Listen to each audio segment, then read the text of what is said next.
Hello everyone, welcome back to the channel that knows nothing. I'm Jem and let's get to it.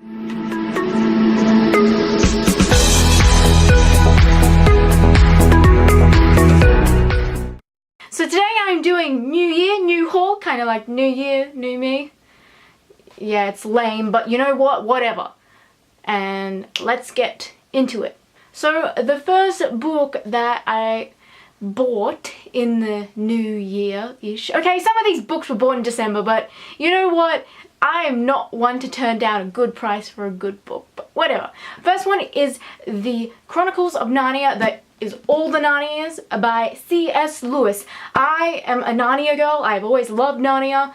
I read the books, well the books got read to me when I was very, very little, and I have a special edition of The Lion, the Witch and the Wardrobe, because that was my favourite at the time. However, that has changed. But anyway, I do not own all the books, sadly, because I think we gave them away to some of my younger cousins, possibly, or to other people that we are friends with. Anyway, so I really wanted to own The Chronicles of Narnia myself, and just to have like one copy of it. And it's quite big, but it's alright. It was worth it.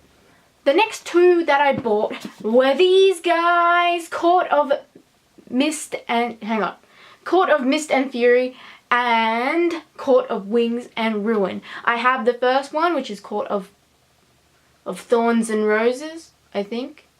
I haven't read the first one, I haven't read these two either, but they were $9 each, guys.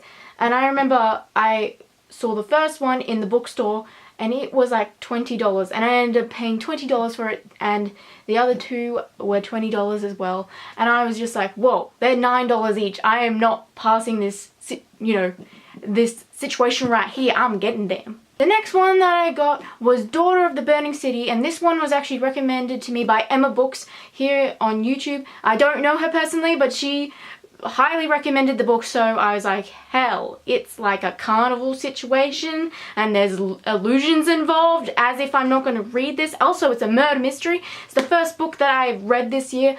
I liked it, but I feel like there was some things that I didn't love about the book, but I will be doing a review on this one, so you can watch that later on in the year. The next one that I got was a book that I bought off Book Depository, and that is IRobot by Isaac Asimov. I could be saying that wrong. IRobot is a movie that I've always loved. It's sort of a bonding movie between me and my mum. My mum loved it and then showed me the movie, and she struggled so much with the plot of it, as in she had no idea what was happening next. And I remember watching it for the first time and I guessed the ending straight away, and she was so mad at me because she could never guess the ending when she first watched it. The next book that I got was 36 Questions That Changed My Mind About You by Vicki Grant. This is kind of, I bought this book for a reason, because ages ago here on YouTube, I can't remember what channel did it, but they did a very similar thing to what happens in this book, was that two strangers came and asked each other questions, 36 questions about each other, and by the end what the questions and all the other stuff that they did was supposed to sort of like, make them fall in love with each other.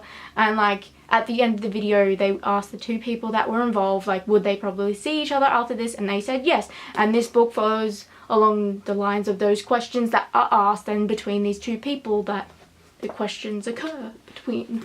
The next book that I got was also a book that I bought off Book Depository, and that is by G. Fletcher, and it's You're the One That I Want. I've been meaning to read one of her books for ages, and this was just so happened to be one of the ones that I liked most. The one that people generally lean towards is Billy and Me, but I didn't really like the plot to that one so much. This one appealed to me more, but that's not saying that I probably won't read Billy and Me further down the track. Why am I struggling to speak? Peak? Oh my god. What is wrong with me? Okay, I lied, which is kind of funny because this book has lying in the title. I got a few books when I was over in Singapore, because I didn't know if they were going to be back here or not, or released here in Australia. So I bought this one called One of Us is Lying, and it's about people in detention and one of them doesn't come out alive.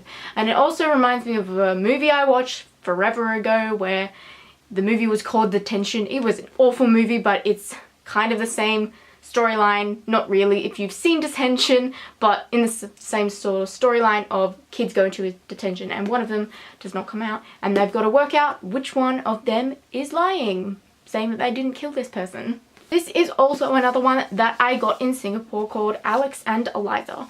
And also when I went to Singapore, they shrink wrapped the books. Okay, this is just something that we don't have here.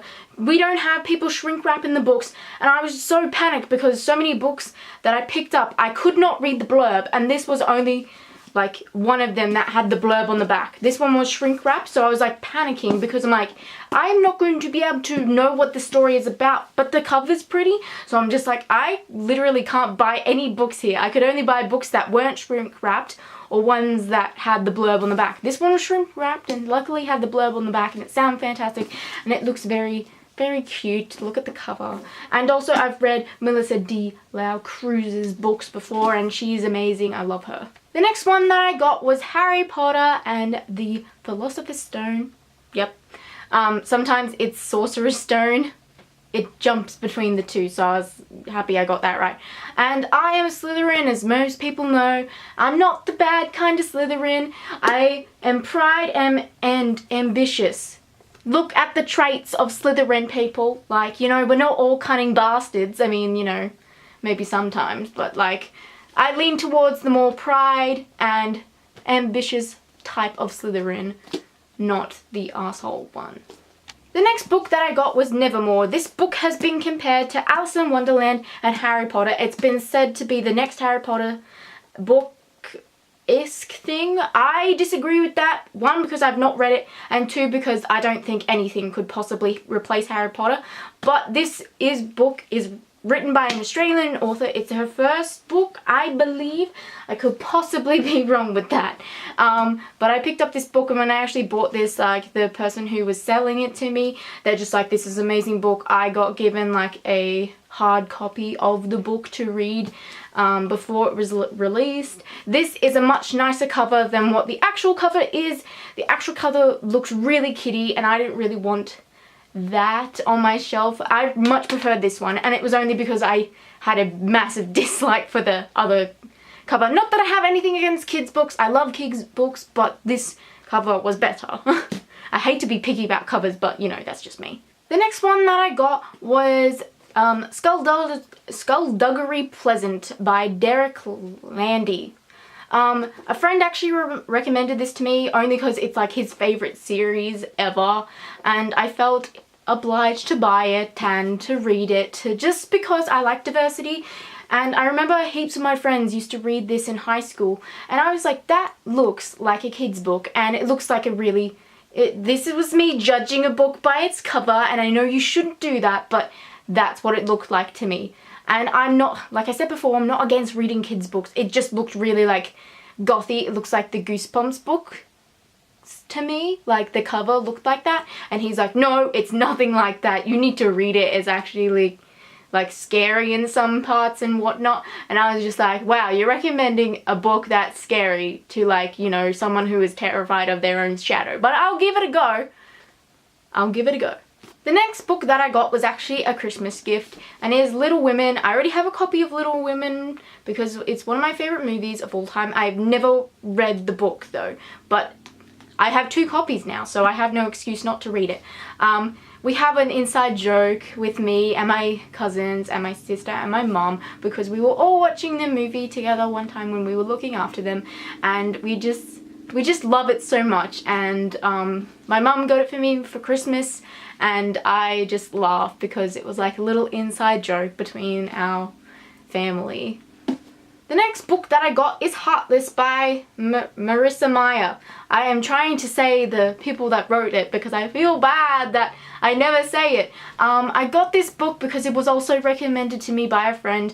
I'm not quite sure what it's about. It was just like, here, go buy this book. Like, they just handed it to me in the bookstore because I was going to go buy a bunch of books because I got a massive discount thing sent to me by a company, and it was amazing, and I was just like, wow, that's awesome. I get to go buy books for free. like because they had already paid. But anyway, I'm not going to go into the details of it, but they literally just passed it to me as I was like heading to like the counter because I still had a lot of like a little bit of money left on it.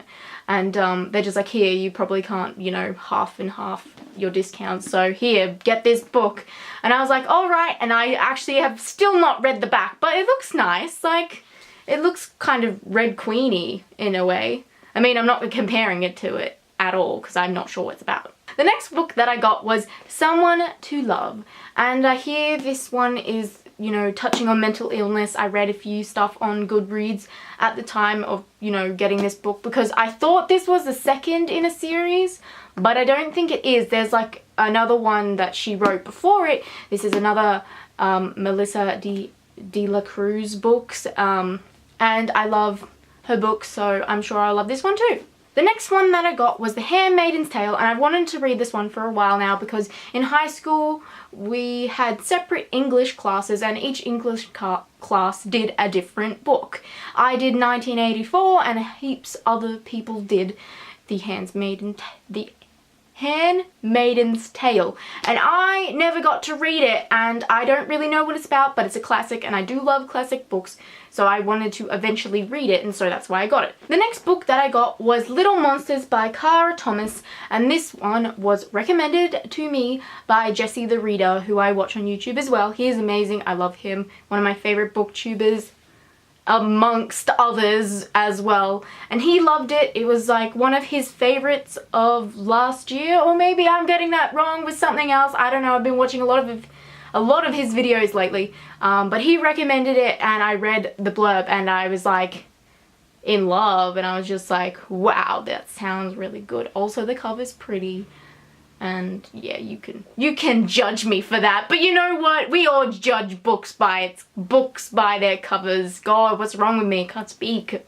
The next book I've got was Ned's Circus of Marvels, and that was really good. I got it at the same time as Little Monsters, and it reminded me of Door of the Burning City. Not as much as craziness, but in the circus side of things and the carnival side of things, and it's like a kid's book as well, so I'm keen for that. Sorry, I had to go do something. So the next book that I got was Rome, and this was a movie that I only watched this year, or last year. I watched it this year as well because I recommended it to my sister who wanted to watch it. Anyway, I thought it was really sad and also like really good at the same time. Like, I had some very like ethical problems with it, obviously, if you know the story, but it's taken from like the little kid's perspective, which I always like in any book that's kind of really got adult themes in it. I thought it was a really good movie, and I really hope I like the book. The next book I got was this is really heavy, but the Timelessness, Diego and the Rangers of the Atlantic, sorry, I think that's how you pronounce it. Anyway, but looking at the cover, it just reminded me of like my childhood and watching Treasure Planet, and it just reminded me of the main character in that, Jim. And I was just like, I have to have this book. Also, it has some really nice art in it, and that is what drew me into wanting to get it. And I'm just like, it was a bit expensive and I normally would not spend that much on a book, but it was kind of like, this book is worth it. The next book that I got was A Shadow Bright and Burning. This one was also recommended by Jesse the Reader, and I will definitely be reading it fairly soon and liking it probably. Also, the cover is really nice to this one too, and I got it on Book Depository because Book Depository is great, guys. And last but not least is A Gentleman's Guide to Vice and Virtue, and I've been wanting to read this one for so long because there's another one coming out that's Ladies' Guides to Petticoat and Piracy, and I have to read that one too, and the cover is so nice. I'm just pulled in by nice covers, guys. I just don't even care. Anyway, but this one just sounds amazing. And I'm pretty sure a friend recommended this to me like ages ago, and I was just like, no. And then I got swayed into getting it again. I don't even know by who, but somebody said read this, and I was just like, okay. I'm very swayed when it comes to reading. Anyway, guys, that's all I have for you today. I'm kind of losing my voice a bit. Also, it's really hot up here. Anyway, I'll see you next time. Please like, subscribe, because that is always nice, and goodbye. Goodbye.